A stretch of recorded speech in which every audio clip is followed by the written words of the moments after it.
ಬಂದ ತಕ್ಷಣ ಒಂದು 2-3 ಸೆಕೆಂಡ್ ಒಂದು ಪಾಸ್ ತೊಗೊಂಡ್ವಿ. ದ ರೀಸನ್ ಇಷ್ಟೇ, ಇದೊಂದು 7 ವರ್ಷದಿಂದ ಏನು ಹೇಳ್ತೀನಿ, ನನ್ನ ಕೋಮಾ ಆದಮೇಲೆ ಒಂದು 7 ಇಯರ್ಸ್ ಜರ್ನಿ ಇದು. ಈ 7 ಇಯರ್ಸ್ ಜರ್ನಿ ಇತ್ತು ಅಂದರೆ, ಈಗ ತಿರುಪತಿ ಬೆಟ್ಟ ಹತ್ತಿದ ಮೇಲೆ ಹೋಗಿ ಆ ದೇವ್ರಿಗೆ ನೋಡಿದ್ರೆ ಹೇಗಿರುತ್ತೆ, ಆ ರೀತಿ ಇವಾಗ 7 ವರ್ಷ ಆದಮೇಲೆ ಮತ್ತೆ ನಿಮ್ಮನ್ನೆಲ್ಲ ನೋಡೋ ಈ ಸುವರ್ಣಾವಕಾಶ ನಮಗೆ ಸಿಕ್ಕಿದೆ.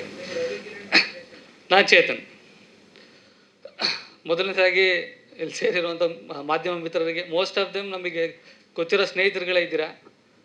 ಸೊ ಎಲ್ಲರಿಗೂ ಈ ಮುಖಾಂತರ ಥ್ಯಾಂಕ್ಸ್ ಹೇಳೋಕ್ಕೆ ಇಷ್ಟಪಡ್ತೀನಿ. ಆ್ಯಂಡ್ ಸೇಮ್ ಟೈಮ್ ಕೃಷ್ಣ ಅವ್ರು ಬಂದಿದ್ದಾರೆ, ಕೃಷ್ಣ ಸರ್ ಕೂಡ ನಮಗೆ ಅವಾಗಿಂದ ನಮ್ಮ ಜರ್ನಿಲಿದ್ದಾರೆ, ಅವ್ರಿಗೂ ಥ್ಯಾಂಕ್ಸ್ ಹೇಳೋಕ್ಕೆ ಇಷ್ಟಪಡ್ತೀನಿ. ಹಾಗೆ ಈ ಸಿನಿಮಾ ಮಾಡೋದಕ್ಕೆ ಮೇಜರ್ ಕಾರಣ ಆಗಿರೋ ದಯಾಳ್ ಸರಿಗೆ ಕೂಡ ಇಲ್ಲಿ ಥ್ಯಾಂಕ್ಸ್ ಹೇಳೋಕ್ಕೆ ಇಷ್ಟಪಡ್ತೀನಿ.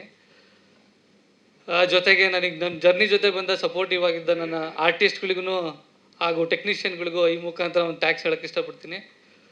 ಸೊ ನೋಡೋಣ, ಈಗ ನಮ್ಮದು ಸಿನಿಮಾದಲ್ಲಿರೋ ಕೆಲವು ವಿಚಾರಗಳನ್ನು ನಾವಿಬ್ಬರು ಹಂಗೆ ಪ್ಯಾರಲಲ್ಲಿ ಶೇರ್ ಮಾಡ್ಕೊಂಡು ಹೋಗ್ತೀವಿ. ಸೊ ಕಪಟಿ ರೀಸನ್ ಅಂದರೆ ಸಿನಿಮಾ ಹುಟ್ಟಲೋ ಮೇಯ್ನ್ ರೀಸನ್ ಏನು ಅಂದರೆ, ಸೊ ಫ್ಯೂ ಇಯರ್ಸ್ ಬ್ಯಾಕ್, ಒಂದು 4-5 ಇಯರ್ಸ್ ಬ್ಯಾಕ್ ಬಾಲಿವುಡಲ್ಲಿ ಒಬ್ಬರು ಫೇಮಸ್ ಸೆಲೆಬ್ರಿಟಿ ಒಂದು ಸೂಸೈಡ್ ಮಾಡಿ ಸತ್ತೋಗ್ತಾರೆ. ಅಂದರೆ ಆಗ ತುಂಬ ಕಾನ್ಸ್ಪಿರಸಿ ಥಿಯರಿ ಹುಟ್ಕೊಳತ್ತೆ ಇಂಟರ್ನೆಟ್ಟಲ್ಲಿ. ಪ್ರತಿಯೊಬ್ಬರು ಏನೇನೋ ಅದರ ಇಂಟೆನ್ಷನ್ಸ್ ಮಾತಾಡ್ತಿರ್ತಾರೆ. ಆದರೆ ತುಂಬ ಫೇಮಸ್ ಆಗಿದ್ದು ಆ ಸೆಲೆಬ್ರಿಟಿ ಸೂಸೈಡ್ ಮಾಡೋ ಮುಂಚೆ ಅವ್ರದ್ದೊಂದು ವೀಡಿಯೋ ರೆಕಾರ್ಡ್ ಆಗಿತ್ತು, ಅಥವಾ ಅವ್ರು ಹೇಗೆ ಸತ್ರು ಅನ್ನೋದೊಂದು ವೀಡಿಯೋ ರೆಕಾರ್ಡ್ ಆಗಿ ಅದು ಡಾರ್ಕ್ ನೆಟ್ಟಲ್ಲಿ ಅವೈಲೇಬಲ್ ಆಗಿದೆ.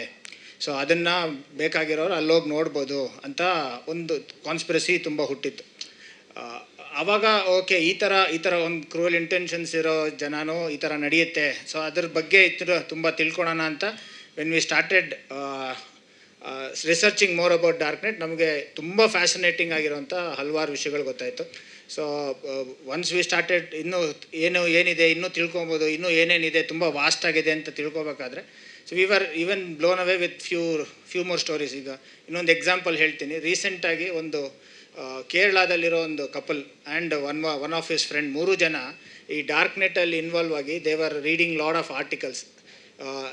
ಈ ವರ್ಲ್ಡ್ ಥರ there is another parallel universe. ಆ ಪ್ಯಾರಲಲ್ ಯೂನಿವರ್ಸ್ಗೆ there are few rituals and practices. ಅದನ್ನು ಮಾಡಿದ್ರೆ ಆ ಪ್ಯಾರಲಲ್ ಯೂನಿವರ್ಸಿಗೆ ಎಂಟರ್ ಆಗ್ಬೋದು ಅನ್ನೋ ಕಾನ್ಸೆಪ್ಟು, ವೀಡಿಯೋಸು, ಅದ್ರ ಬಗ್ಗೆ ಟೆಕ್ಸ್ಟು ಎಲ್ಲ ಡಾರ್ಕ್ ನೆಟ್ಟಲ್ಲಿ ಅವೈಲೇಬಲ್ ಆಗಿ, ಅದನ್ನು ಅವರು ಪ್ರಾಕ್ಟೀಸ್ ಮಾಡಿ ಹೋಗಿ ಎಲ್ಲೋ ಅಸ್ಸಾಮಲ್ಲಿ ಎಲ್ಲೋ ಒಂದು ರಿಚುವಲ್ ಪರ್ಫಾರ್ಮ್ ಮಾಡಿ ಅವರು ಸೂಸೈಡ್ ನೋಟ್ ಕೊಟ್ಟು ಅವರು ದೇ ಹ್ಯಾವ್ ಪಾಸ್ಡ್ ಅವೇ. ಆ ಸೂಸೈಡ್ ನೋಟಲ್ಲೂ ದೇ ಹ್ಯಾವ್ ಮೆನ್ಷನ್ಡ್ ಇಟ್, ನಮ್ಮನ್ನು ಕರ್ಕೊಂಡು ಹೋಗೋಕ್ಕೆ ಪ್ಯಾರಲಲ್ ವರ್ಲ್ಡಿಂದ ಜನ ಬಂದಿದ್ದಾರೆ, ಸೊ ಅಲ್ಲಿ ಹೋಗ್ತಿದ್ದೀವಿ ಅಂತ. ಅಂದರೆ ದ ರೀಸನ್ ಈಸ್, ಇದು ಅಷ್ಟು ವಾಸ್ಟ್ ಆಗಿದೆ. ಅಂದರೆ ದೇರ್ ಆರ್ ಪೀಪಲ್, ಇದನ್ನು ನಾವು ಮೂಢನಂಬಿಕೆ ಅನ್ಕೊಬೋದು, ಅಥವಾ ತುಂಬ ಓದಿರೋರು ಅದನ್ನು ರಿಯಾಲಿಟಿ ಅಂತ ಪ್ರೂವ್ ಮಾಡ್ತಿರ್ಬೋದು.